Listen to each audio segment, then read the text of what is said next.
Hey, welcome back to Trucking California with Velox 18. We are out here in sunny Eloy, Arizona, and the sunshine is about the only good thing happening today.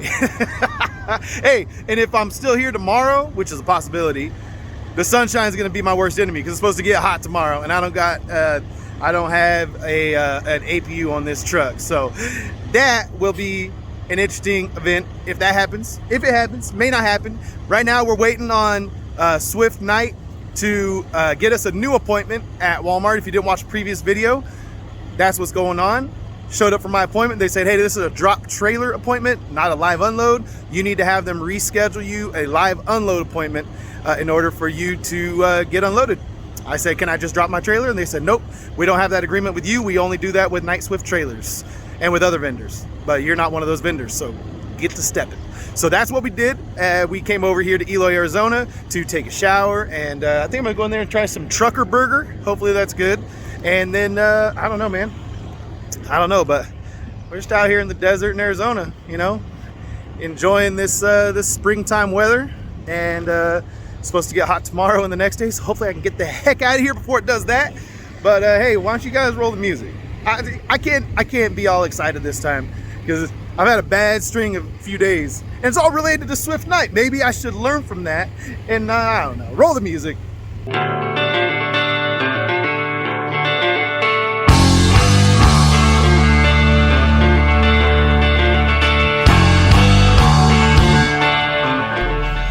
All right, you guys like my little sunshade? I want to get some real ones, and then I could take the curtains down between the sleeper.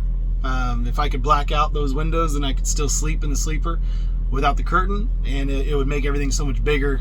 You lose the covers, the doors for your closets, but it opens up the sleeper so much. It makes everything just big. Of course, then I couldn't hide my messy bed from you guys like I do in a lot of the videos. Anyway, so I called my guy this morning over at Night Swift, and he said they were going to get on it, see what they can do about rescheduling the delivery. So I was kind of giving him time to figure it out. I mean, it takes time, these types of things, but it shouldn't take this long, you know, to set an appointment for delivery. Like, I've set numerous appointments for myself when I haul customer freight. Never takes 6 hours. It just doesn't. So to me, it seems like maybe it's bad news, and they're just trying to like kick the can down the road a little bit. And the closer they can get me sitting with their product to the actual delivery date that it's going to be, because I have a feeling it's going to be days away. And if they can string me along to the point where, well, it's only like a day away, I'll just do it tomorrow, whatever. If they keep stringing me along, because this is one of their tactics. They act like they don't know what's going to happen. Oh man, we're working on it. We're trying to figure it out. They're not. They already know the answer. They just know if they tell you the answer that you're going to go and put it in storage, because we have the right to do that. So we learned last time, right? So we're not gonna threaten to sell a load or file claims or nothing, none of that. All right. We learned last time when we dealt with that other brokerage. We don't do that. All right. That's a no-no. That's a no-no. But right now, you know, I'm losing money. I'm hemorrhaging money with this truck sitting here with the reefer running at -10 in this 80-degree heat, and it's supposed to be in the 90s tomorrow and the next day. I will be seriously losing money every single day. Not just like figuratively, like, oh man, like I'm like actually like losing money out of my bank account every day without anything to replenish it. And the layover rate that they offer is garbage. It will only pay for the fuel that I'm burning and maybe the trailer payment. Won't even touch the truck payment, won't even get a piece of the truck payment. And of course, it doesn't consider, you know, paying me for my time of just sitting out here in Arizona with nothing else to do. Got crap else to do but sit here and eat McDonald's. The trucker burger isn't even open inside, man. It's closed. So I had to go across the street to McDonald's, and then there's a Carl's Jr., and then there's a Circle K. So I got options. Anyway, so I'm gonna give him a little bit more time. I emailed him. He said no update yet. That was at like 10:30. Now it's 2 o'clock. I called. It's going directly to voicemail, and then so I called the main line, and he said, yeah, it looks like he's at lunch. I'll put in put in a note, a message that you're looking for an update. And then so I just told him, I said, hey, well, I need an update because I'm going to start looking to cross dock this thing and put it in storage if it's going to be any longer. So I just made sure I planted that little seed and see what happens. See how quickly they can get on this, because I'm burning fuel and losing money. And it's nice to know that their mistake can cost me, thousands of dollars. I mean, really, in lost revenue. But now you're getting into the real money of like not just how much the reefer is burning as it's sitting there, and not just like how much I'm spending on my truck and on my trailer, but the lost revenue that equals is huge. So I mean, they're costing me thousands of dollars every single day that I'm sitting here.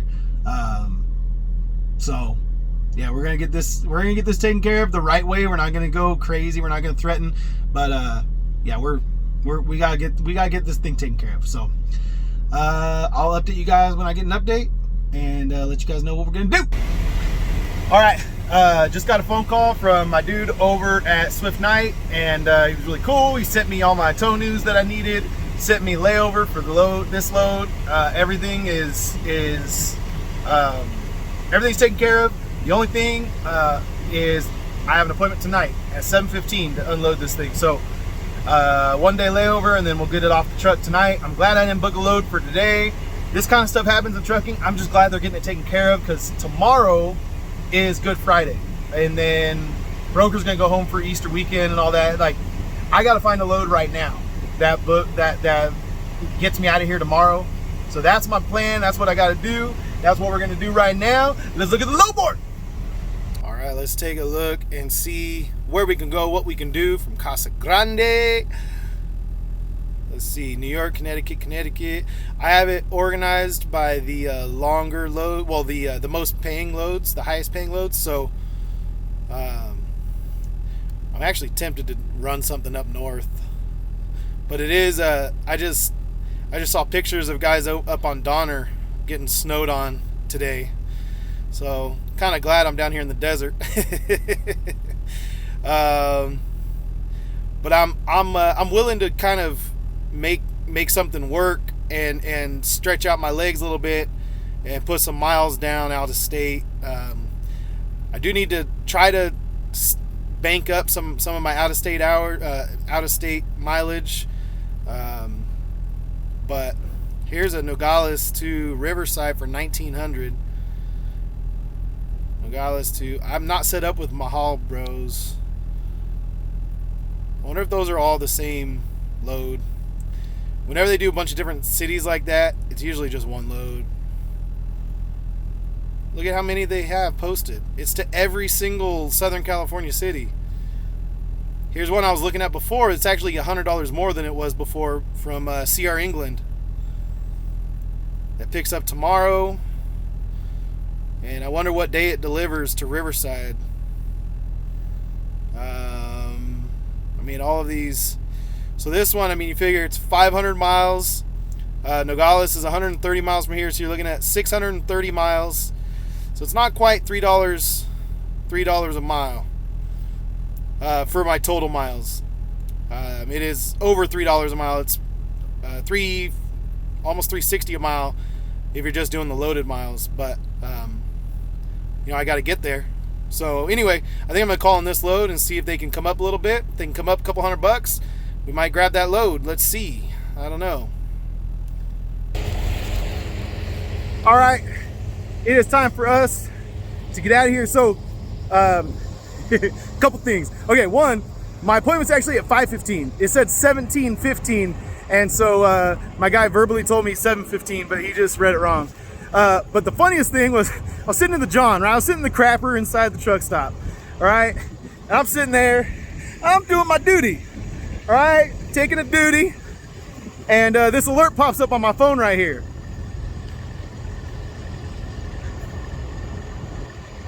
And I don't know how to tell it to you guys. I gotta show you. I'm that guy. The only difference is the neck tattoos. I got hazel eyes. They're kind of green, but they're kind of hazel. All right. He's even got my same first name. What is up with that? I went up to the counter. Oh yeah, then I'm sitting there, right? I'm going poop, right? And I see the alert pop up on my phone first. And then all of a sudden I hear that little alert that everyone's phone's getting this special alert all around me. I was just like, maybe I'll just stay in here a little bit longer. I don't know. Just sitting in there, dropping a deuce, and finding out that I'm on America's Most Wanted. I don't know, bro. I don't know. It's kind of crazy. When I went and bought my snacks and my dinner, basically, because I'm going to be over there at dinner time, so I just went ahead and got some food to take with me, a cold sandwich and some chips. And I went I went up to the counter and I said, hey, I heard everyone's phones going off, and then I looked, and that guy's describing me to a T, but it's not me, don't worry. And they're like, oh my gosh, yeah, you're wearing the black shorts and black hat, white shirt. I was like, yeah. I was like, I got hazel eyes. And they're like, oh my gosh, yeah, you shouldn't be walking around like that. You should go change right now. And they're like, are you going back towards Phoenix? And I was like, kind of, I'm going to Casa Grande. They're like, oh, you definitely need to change. You need to change right now. And also, the craziest part is my name's Nicholas. And they're like, no. I just show them my ID. Look, my name's Nicholas. Straight up. That's my government name. Anyway, so I don't know. We'll see if we don't get pulled over and harassed here pretty soon. I might get racially profiled right now. But we're going to go over there and make this delivery. Let's go.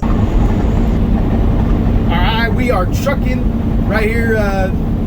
It's only about 15 miles back to Walmart. And we're right here where Interstate 10 and 8 split. And we're going to take Interstate 8 and right here. And the Walmart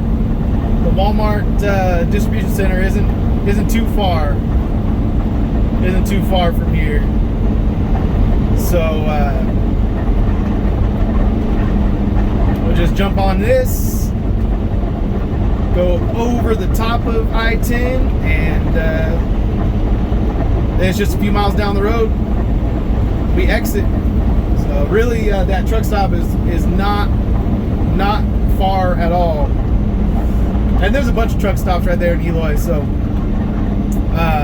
I could have gone and exit earlier. There was a Pride truck stop, a little bit, and a TA, and then a little bit further, an exit further, there's a Flying J, a Pilot. So there was options. There were options.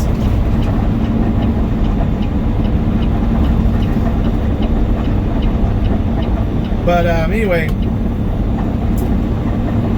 we're going to come over here. This is pretty much the best case scenario in my mind, was getting an appointment the next day. I mean, you hear those horror stories of 48 hours, 72 hours of being stuck waiting for a new appointment. So I didn't have to get crazy. I didn't have to threaten anything. I did tell him, I said, hey, I was starting to look up, cold storages, seeing if there's anywhere where I could cross-dock this thing. I was like, because I was getting a weird feeling like, man, this might not happen today. And I just told him, I'm glad it did, man. I'm glad it worked out, because with the holiday weekend coming up, I figured if we hit tomorrow and it wasn't figured out, then I might have to just get this thing off my trailer, and we'll worry about it another time. But they got it sorted out. I'm excited. But for now, we're gonna get over here and deliver this load to Walmart in Casa Grande, Arizona. Let's go. Good old Walmart. Line out to the street. Last night there wasn't a line. With my new appointment, there's a line.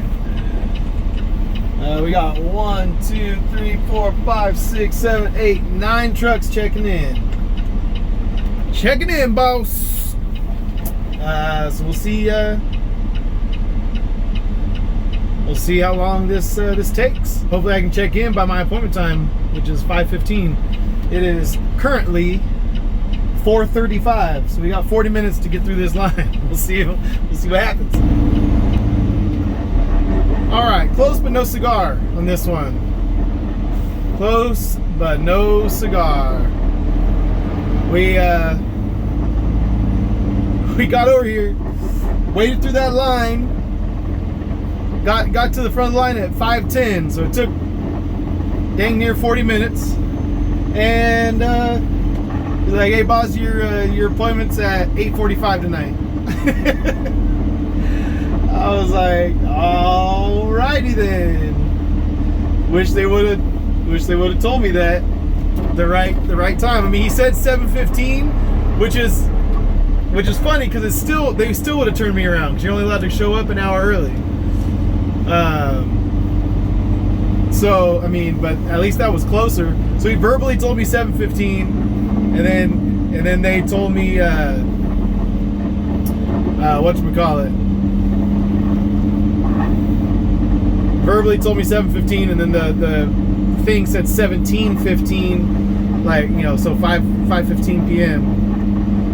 So we're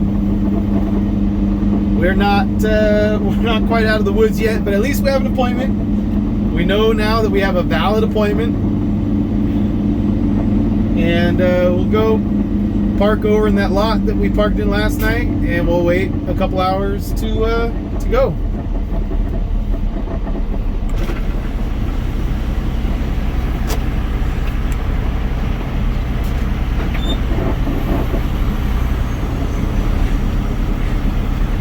They told me the wrong time again, so we'll be back in a few hours. Okay, sounds good, buddy. Thanks.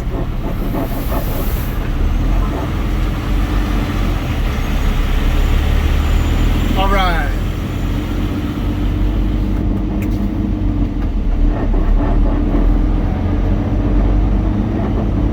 The shit show must go on. Let's go.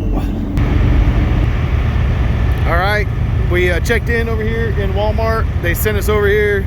Same old, same old. You got the central receiving office over here in the corner, like it is in every single Walmart that I've been to. But this is one where they make you disconnect and then come over here to bobtail parking. So once we get a door, she'll call me with the door. We'll go drop our trailer in the door, and then we'll come back over here and join all the other truckers just waiting for a phone call, man. Just waiting for a phone call. Reaver's at -10, pumping, doing good, and shoot, we just gotta sit around and wait. But at least we're inside now. We have a valid appointment, and things can only get better. All right, we just unhooked our trailer.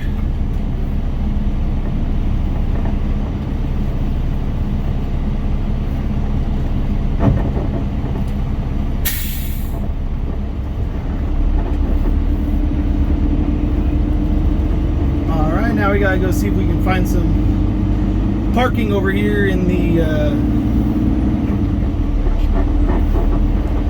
bobtail parking.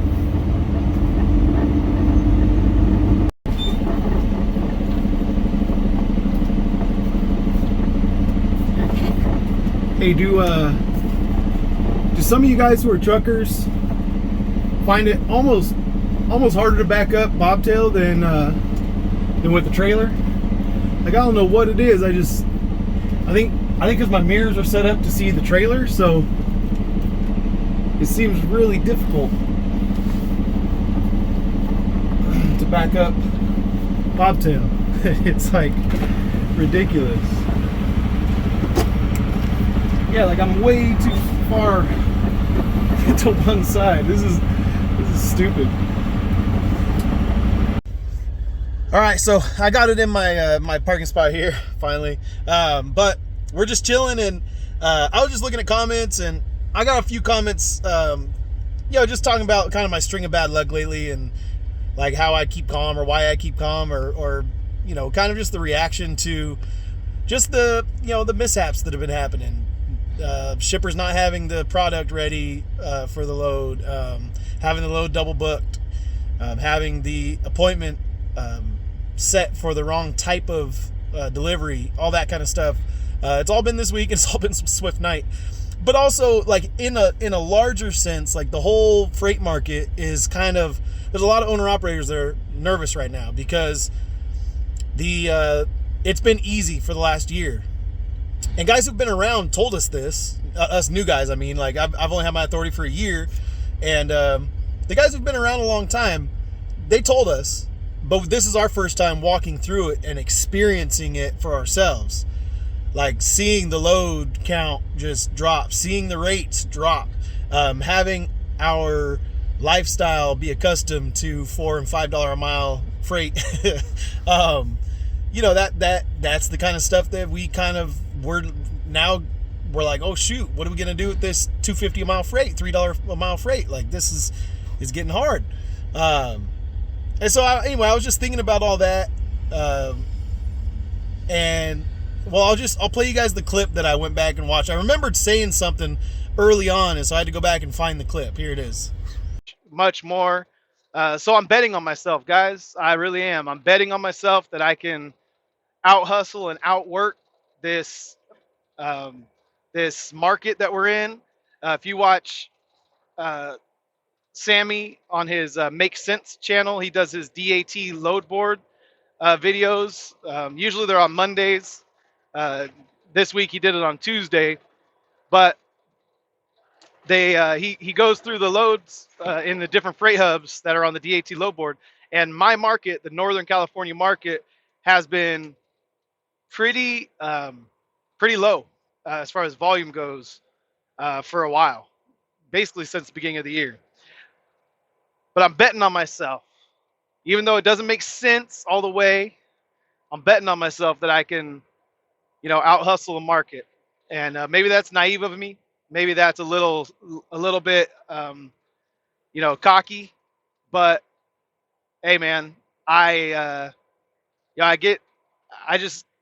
don't know. I have this drive that comes from, I don't know, from years and years of living in poverty, and from the love I have for my kids and for my wife that I got to provide for them. And so there's really nothing that can stop me.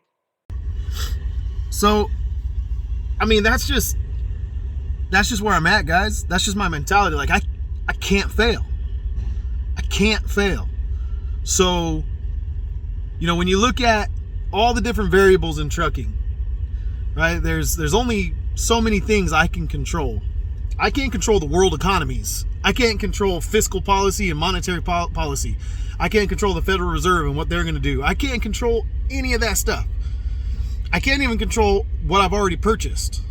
This truck, that trailer, those payments. I'm stuck. Like this, all those things I can't control. What I can control right now, I mean, I could have controlled this, but it's done, so I can't. I can control how I negotiate, the loads that I choose to do, the way that I move my truck around, and how hard I work. That is literally the only thing that I can control, is like the decisions that I make today for today, the work ethic that I have for today, and so there's just a certain like I said, I just have this determination. I won't fail. I can't fail for the sake of my family.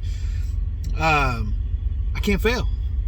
And so, when things go bad, if I get all crazy and like flip out, it doesn't help anything, and it actually like takes you out of the frame of mind of like problem solving, because you're just crying about it, like you're just whining about it. And that's the kind of thing that like hinders me the most, is like when my mindset switches into like a victim mentality, and I'm just like feeling the pity party and just like wishing that things were different.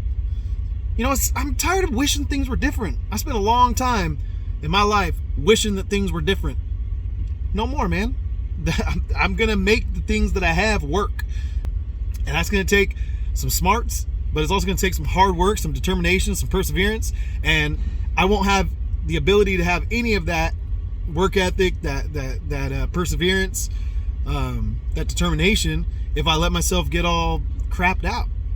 Because when you get crapped out, you lose your motivation, you lose your ability to problem solve. You just do. That's just what happens. You get all up in your emotions, and you just get all frazzled, and you yell at some dude, and your emotions you're not in problem solving mode. You're in lash out mode. You guys ever notice that if you're in an argument with like your wife or your significant other, and you're like, when you get into like anger mode, like lash out mode, when you let your emotions take over, you don't like rationally problem solve. There's no like rational thinking involved. Like your emotions have taken over. So I gotta keep my emotions in check, think through things rationally, and work my butt off, man. And so that's what we're gonna be doing. And so that's why when stuff like this happens, I'm like, dude, this sucks, but let's just keep rocking and rolling, man. We just got to keep rocking and rolling. We just got to keep running the truck down the road. I might have to do more miles this year, a lot more miles this year than I did last year, a lot more, and be less, have less of a profit margin for more miles, which sucks. But hey, man, I'm gonna make it through. I have to make it through. I can't not make it through. So anyway. So that's what we're doing right here. I'm just talking because we're just waiting for this load to finish getting offloaded. And then I already booked a load for tomorrow morning. We're going to go pick it up. Well, tomorrow afternoon. And so once we get done here, I'll go back to the truck stop we were at last night. And then we'll go down to Nogales and pick up our load tomorrow. And man, we got our weekend planned out. And I'm just going to book a load for Sunday at some point tomorrow. I'm going to find a load that'll work for me, and Sunday, Monday, Tuesday, I'm just gonna keep working. I'm gonna work through Easter. Don't you know I've had diarrhea since Easter's? Anyway, Nacho Libre, go watch it. If you don't know what I just said, then you are an uncultured fool. All right, go watch Nacho Libre. All right, I'll catch up with you guys when we get the heck out of here. All right, got our paperwork. It's like 11:30. I don't know, maybe it's midnight. I don't know, I was laying down a little bit, so lost track of time, but all these guys are gone, so they're getting through everybody, getting through it. But we'll go over, hook up to our trailer, and go back to where we slept last night. Man, it feels good to get this load off the truck, and now we're ready to go on to the next load. Next up. But it's crazy. I mean, when you think about it, it is midnight right now. So 24 hours ago, I checked in thinking I would be empty and, you know, by the morning time. 24 hours later, here I am. So lost a whole day here, lost a whole day in the beginning part of the week. Ended up losing about 24 hours on either end of this load, just because of the way that things were done by the brokers. So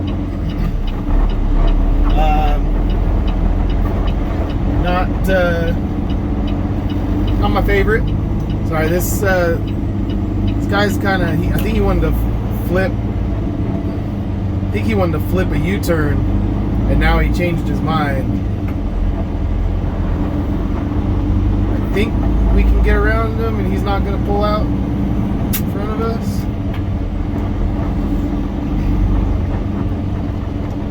Yeah. It's a Swift trailer, but it's an owner-operator. He just didn't want to be rude and bust a U-turn in front of us. I can appreciate that. But we lost some time on this week, and I'll break down the numbers on this load next, and then we'll preview what we're going to be doing tomorrow night or tomorrow, and I'll just kind of share with you guys what the plan is. But that'll be once we get over here to the truck stop and get parked. All right, we made it over here to the Express Fuel stop over here in Eloy, Arizona. Fuel went up from yesterday. I don't remember. I feel like it was cheaper than this, but now it says $4.99, and I feel like it was cheaper yesterday. I don't remember what I said in yesterday's video, but anyway, I said we'd break down the numbers on this load with all of the running around we did and all the bull crap, all the tow news, and I mean, if you guys didn't watch the previous couple videos to see how we got this load, you need to go back and do that, because this is like, it's all one long story. You gotta, it builds on itself. It's like a soap opera, a little bit. Velas novelas. Okay, but so this load, if you add in like running to Modesto to check on the first load I was trying to get, and then we got a tonu for that one, and then we went to the second load, someone had already picked it up, got a tonu for that one, truck order not used, and then we went to the third one, and then we brought it over here, and then we tried to deliver it, and they said no, so we came over here and hung out here yesterday to this truck stop. So all those miles included, all the way from Monday until we're sitting here now, was 915 miles. 915 miles. And after all of the extra charges, the 2 tonus and the layover last night, all the extra charges that we're going to get, it works itself out to $3,350. Actually $3,349, but who's counting? Sneak an extra dollar in everywhere I can. But anyway, so $3,350 divided by 19 comes out to $366 a mile. So that's what we did. That's the long and the short of it. Obviously, I'd like to do more miles than 915 miles, especially since this day started on Monday afternoon, or this load started on Monday afternoon. If I'm going to include the tonu that I got from that load, I need to include that. You know, that's the day that all this started, was Monday afternoon. And well, I should have been loaded right now, headed for Vegas, because I was gonna go Modesto to what was it, Riverside, and then I was gonna pick up in Ramona and go up to Tracy, and then I was gonna go and pick up in I forget where, somewhere, and go to Vegas. And I had all that booked out, and that was gonna be over $6,000 of work by this point in the week. And now we've done 3,350. We've done less miles than what I would have done. So, you know, whatever. That saved a little bit on the fuel, but still. Not a very profitable week. We're going to work through the weekend. We're going to skip Easter, and we're just going to rock and roll, man. We got to make this happen. So, can't crack now. Can't crack now. We got to keep the hand of the plow. We got to keep the hammer down. Come on. So that's what we're going to do. And tomorrow we're going to go down to Nogales and load up some tomatoes. And we got 2 drops. Tolleson, Arizona, which is Phoenix, and then Riverside, California. So that's what we're going to do. That's how we're going to roll. And I'll see you guys on the next load. I can finally say I can see you guys on the next load, because I have an empty trailer. It is official. That load is done. Love you guys. Peace out. See you on the next freaking load.